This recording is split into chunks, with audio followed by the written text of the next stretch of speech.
What's up, guys? Doing a quick Facebook Live between my next appointment.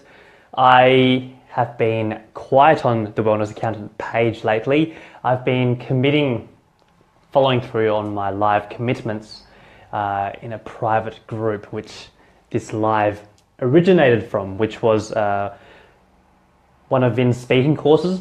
We have a private group where we continue to push each other to be better communicators.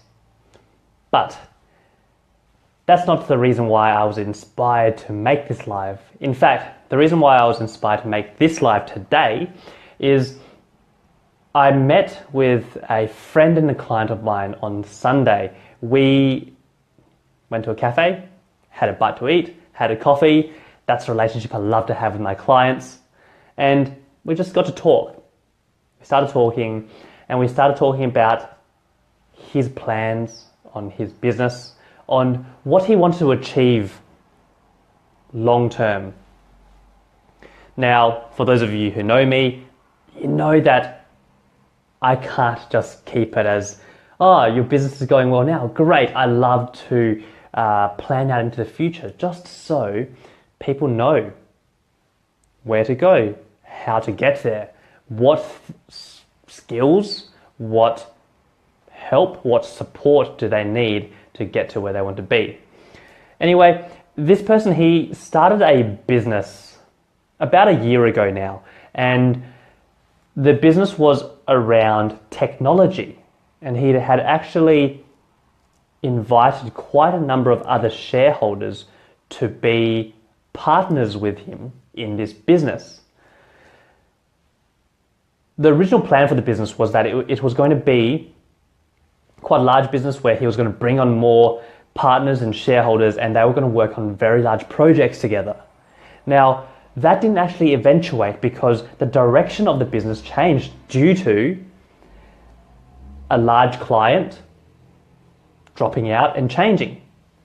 So what they had originally thought what their business was going to be around didn't eventuate. And because the why wasn't strong enough to begin with, they had to go back to the drawing board. Where my friend has found himself now is he's decided, while that business here is important, he wants that to be a business which he builds together collaboratively with a few other people. But he's also found a newfound joy and love in travel, especially to a few certain countries, and he knows he wants to go back to his home country too. All of a sudden, he's gone off and registered another business, a new company. But in this company, his sole purpose is to take on contracting roles to earn money, to fund his lifestyle, to fund his travel to other countries, fund his travel to his home life, to fund his living, and to fund this other business. When we spoke originally, I was helping him build the business over here, the one that he wanted to scale and grow with other people. The plans we put into place were quite different because we had to think very long term. When he talked to me about setting up this other business, the one which is going to just fund how he lives, and he gets to become a bit artistic in that business and let himself flow in that business, he was trying to attack this business, the one which is funding his lifestyle, the same way as he was trying to attack the one he was trying to scale and grow. So that was something I wanted to share with you guys, because when I spoke to him and explained to him the differences in the types of businesses and how you go about building them, that was a light bulb moment for him, because he was saying, oh my God, that makes so much sense. Why would I put in all this effort or take the long way around if this business here was never meant to have any value or goodwill in the first place? So there are 4 general types of businesses that you can run. The first type of business that you can run is the artisan business. Now, what is the artisan business? The artisan business is where, for example, if I'm an artist and I love to paint, and all I want to do is just paint, The artisan business might not care about scalability, having a sales funnel, having all this other stuff. They just want to paint. So an artisan would normally go out, set themselves up with an ABN or whatever it is, and just paint, because that's what they want to do. They don't want to do anything else. The second type is called the lifestyle business. This is more common in people who do online businesses, who sell things, buy things and sell things online marketing, where you're not really married to what you're producing. You take pride in it, but you're not that passionate about it. The business is just there as a means to an end. So lifestyle business owners just want to make money, but also have freedom of time. So the money they make here, they can spend it in what they do with their freedom of time. That's where my friend fell in. He is creating a lifestyle business. The third type of business is your most common one, and the one which honestly I feel like the trap which most people fall into. It's the small business, your standard small business. So think about your fish and chip shop on the corner of the road. The standard small business, think about the little contracting gig you sort of started. It's not quite a lifestyle business. It's not an artisan business, but you want to grow it, but you don't really know why. Small businesses make up the bulk of these businesses floating around. But the issue is most people don't know why they started the small business in the first place. Oftentimes it started because they're thinking, oh, I hate my boss, so I'm just gonna get out of this and do it for myself, right? Great. But you then fall into a trap of just having this small business and you end up with a new boss. The fourth type of business is your scalable business, the one which is an enterprise level. You know you are shooting for the stars. You want a multi-million, multi-billion-dollar company. You want 100, 200, 300, 400 staff, the whole shebang.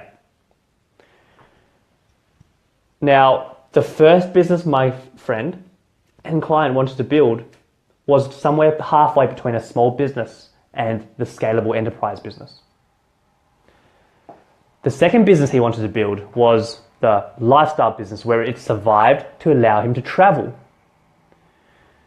The danger is, with the enterprise level business, you take very different steps to build the enterprise business. You want to make sure you have correct legals in place, very formal procedures. You're setting up a very strong foundation for you to build on. With a lifestyle business, you really need to ask yourself, well, how much effort does this business require of me? And how many hours do I need to live my lifestyle? And how much money do I need to live my lifestyle? So you structure the lifestyle business in a way where you can work anywhere you want in the world. You structure the lifestyle business so that you're flexible, you work on your own terms. Because you know you have a lifestyle business, you'll purposely go out and negotiate contracts which are beneficial for your lifestyle. So for example, frequent cash flow, ability to work on the go, right? You don't need an office. You're not static in one place. So you'll purposely not take on jobs which lock you down. And he was on the cusp of that because he had he was about to take on a few clients, which he said, I'm not really looking forward to working with this client. And they really want to lock me down here, but the money is great. That's where it's so important to have a distinction. What sort of business do you want to run, and what sort of business is important for you to have, and keep that in mind, because if his whole reason of creating this business was for lifestyle, and he took on this client who paid well but locked him down, guess what? No travel, no freedom to work, great money, but no time. All of a sudden, you wanted a lifestyle business, but what has it become? A small business who is confused on what they want. Same thing with enterprise level businesses. If you want an enterprise level business, but you don't take the time and effort to plan ahead on how to scale, having a strong foundation, you take a lot of shortcuts because you're just putting out fires wherever you can, guess what happens? You end up in a small business which is growing to big and fast, and you're just basically tearing your hair out. So Josh, how's it going? Fist bump to you too. I just wanted to share this with you guys because my friend found it super useful because it really focused him. He knew, I can't take on this client because that's the whole reason why I'm building a lifestyle business, is not to have to be locked down. But he had to be very clear on that. So for my business owners out there, what sort of business are you? Artisan, lifestyle, small, or you want to go big and scale? Each of them have their pros and their cons, and you want to tackle each of them differently. Thanks to all who have joined in. I hope that was useful for you guys. And until next time, the Wellness Accountant signing out.